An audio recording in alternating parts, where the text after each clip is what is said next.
নমস্কার বন্ধুরা, টুকিটাকি রান্না করে সবাইকে দেখো তো। সবার প্রথমে আমি এখানে শিম আর পেঁয়াজকলিগুলো ভালো করে ভেজে নেব। আজকে আমি এখানে শিম, পেঁয়াজকলি, আলু, বেগুন সব দিয়ে শীতের যে সবজি, এটার একটা মিক্স সবজি বানাবো। এটা খেতে কিন্তু দুর্দান্ত লাগে।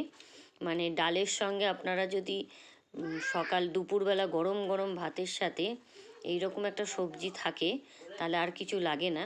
একটু ঝাল দিয়ে করবেন। দেখুন এখন আমি বেগুনগুলো দিয়ে দিলাম। বেগুনগুলো এর সঙ্গে ভাজা হয়ে যাবে, কারণ বেগুন তো নরম, শীতকালের বেগুন খুব সফট থাকে, তার জন্য একটু পরে দিলাম। এখানে আমি নতুন আলু দিয়েছি, আপনারা চাইলে পুরনো আলু দিয়েও করতে পারেন, তবে নতুন আলু নতুন সবজি। এবার আমি টমেটোও দিয়ে দিলাম। সবকে দিয়ে একসঙ্গে একটু ভাজা ভাজা হলে তারপর মশলাগুলো দেবো।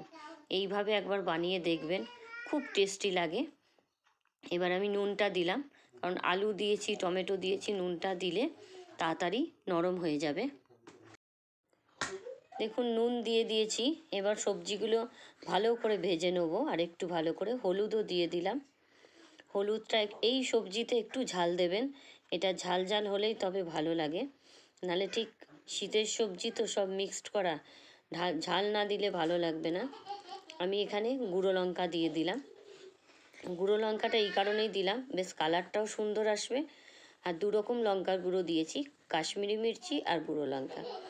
কারণ এখানে আমি কাঁচা লঙ্কা দিইনি, পেঁয়াজকলির সঙ্গে কাঁচা লঙ্কা মিশে গেলে কেউ বুঝতে পারবে না, তার জন্য এখানে আমি আদা বাটা দিলাম।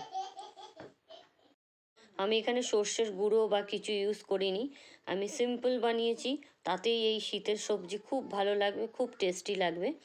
সর্ষের গুঁড়ো দিইনি, আপনারা চাইলে সর্ষের গুঁড়ো দিয়েও করতে পারেন, তবে আদা আর এই হলুদ লঙ্কার গুঁড়ো দিয়েই এইটা ভালো লাগে, আর বেশি কিছু দেওয়ার দরকার নেই।